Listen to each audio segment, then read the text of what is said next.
With us now, Julie Roginski, Democratic strategist and author of the Salty Politics newsletter on Substack. I also want to bring in MS Now's Kevin Fry. Kevin is joining us from Portland, Maine, and MS Now's senior congressional reporter and host of Way Too Early, Ali Vitale. This is a family program, Julie, so I cannot repeat what you said to me during commercial break, but this is messy. It is. That's one way to put it. It is quite messy. It's frankly, a problem of the Democratic Party's own making. It's not like the signs weren't there. I implore people to, once again, believe women when they tell you the first, the second, the third, the fourth, and the fifth time. And you won't have to be in this kind of situation. We knew about Graham Plattner because other women had told us.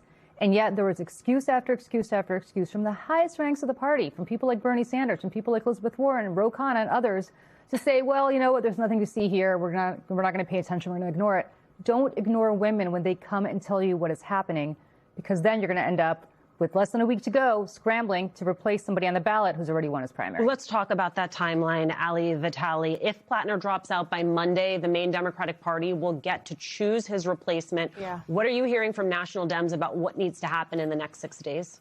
Well, the problem is there's like half a dozen names in the mix. And I say the problem because the word in my text messages with Democratic sources at the national level, Alicia, has been messy. And, of course, the more colorful ones that I imagine you guys are using on set. But I think those 2 days on the screen are really important because, of course, you mentioned the July 13th, 5 p.m. deadline to remove his name from the ballot. But then there's an open question about what happens in that intervening period until July 27th. There have been ideas floated, everything from a convention the weekend before that July 27th deadline, to a caucus, to some way for voters to have another say, or at least the party apparatus to be the say for them. And what one person was saying to me, who's closely aligned with what was the Plattner campaign and now is looking for who comes next, is basically this idea that they don't want to be seen just anointing the next person because they view it as a rebuke of Kamala Harris and the way that she ascended to the top of the Democratic Party in 2024. And so I think that to the extent that Maine has always sort of been this proxy of the age question after Biden and now the ascension question after Harris, I think we're seeing it play proxy in yet another way. And the question is how they're ultimately going to deal with that. But yeah, it's a mess. Kevin, I got to say, I've been watching you from that beautiful live shot in Maine. I have seen our friend Ali Vitale out in Iowa in the depths of the cold. I have seen Vaughn Hilliard brave the Arizona sun to the extent that I wanted to send him some sunscreen because I am so concerned about him. Beautiful Maine in summer, but wow, what a mess. What are you hearing from Maine voters? Yeah, it's not unfortunate that they are letting this drama play out in the middle of what is a brutal summer south of here, but quite lovely here at this moment. When it comes to what the voters are saying, obviously, a couple weeks ago, after some of those preliminary stories, or at least the latest round of stories about Plattner came out, and apologies for a very loud plane overhead, the voters I was talking to were more or less open to this idea, which is the campaign message that you've seen Plattner give over and over again, that I am a changed man, that I am altering my ways, and I'm going to be a better person, and I will represent you well in Washington. Some of that grace is very much gone as we've been talking to voters throughout the day, including from folks who said that up until just a few days ago, they would have been more than willing to kind of let bygones be bygones and still stand behind him. But some of what Ali was just touching on is also resonating here, which is this concern that if they do jam through a new nominee, is there going to be a repeat of what we saw in 2024? Will the voters accept that new individual? That is also another open question. Here is a mixture of what we've heard so far today.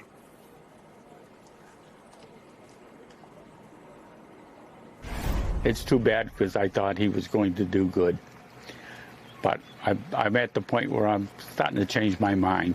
And I think a lot of people are doing that now. Taking a second look. It's time for us to pull together and either find a new candidate or support him. If he's dropping out, let's rally together and find somebody who can beat Susan Collins. Do you think he can still win? Absolutely. I think a lot of the people that I speak to about him are hopeful that he can create a different, create and evoke change in a way that Susan Collins absolutely cannot and doesn't seem motivated to do so. That's part of the proxy conversation that you're seeing here, which is that, some voters really like, and I've heard this throughout the last couple weeks, they really like what Plattner stands for, another plane overhead. But they, and when they hear him talk about what he stands for, and they hear his platform, they are willing to go back to him and overlook some of the drama. That now is dissipating.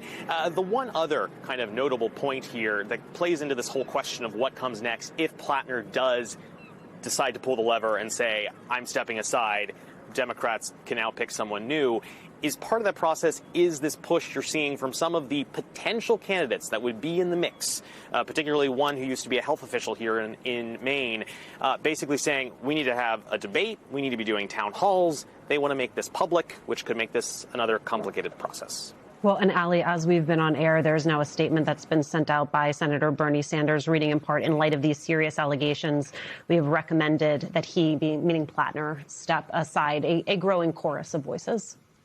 A growing chorus of voices, though Sanders is the last name that we were really looking to, because he's someone who was an early elevator of Plattner's, someone who gave a lot of validation to what we were seeing on the ground in Maine. And so notable that Sanders is now out with that statement and calling on him to step aside. You know, I've been working the phones and talking to sources since yesterday when this story dropped.